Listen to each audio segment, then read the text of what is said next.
Nagluluksa rin ang mga Katoliko sa iba't ibang panig ng mundo sa pagpanaw ni Pope Francis. Magbabalita si Maricel Halili.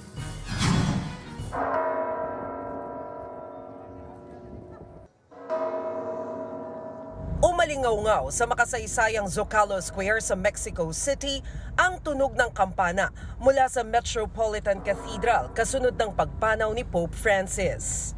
Sa loob ng katedral, inilagay ang portrait ng Santo Papa na pinalibutan ng mga bulaklak.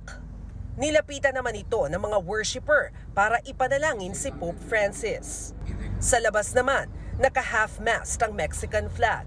Ikalawa ang Mexico sa may pinakamaraming Katoliko sa Latin America na aabot ng halos 100 milyon. Pinatay naman ang ilaw sa sikat na Eiffel Tower sa Paris, France.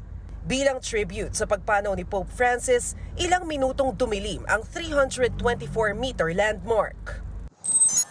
Sa India, gumawa ang renowned artist na si Sudarshan Patinaik ng sand sculpture ng Santo Papa. May taas siyang 8 talampakan at ginamitan ng 8 toneladang buhangin sa Puri Beach. Sa Spain, daan-daang Katoliko ang nagtungo sa Almudena Cathedral sa Madrid para ipagdasal si Pope Francis.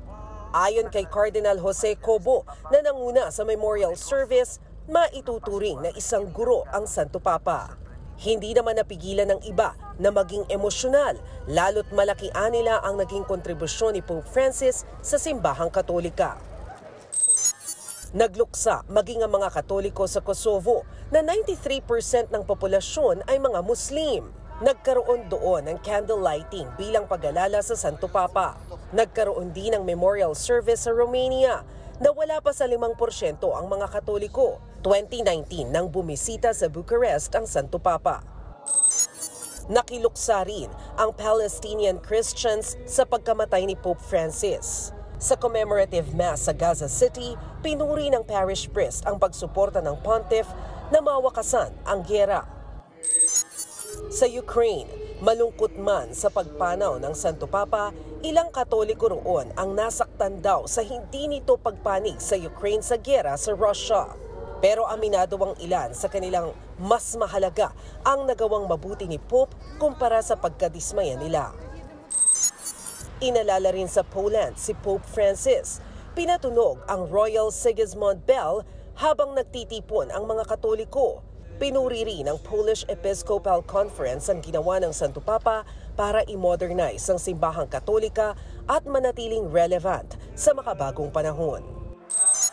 Sa Buenos Aires, na hometown ng Santo Papa, kaliwat kanan din ang isinagawang mga misa para ipanalangin ang kanyang kaluluwa.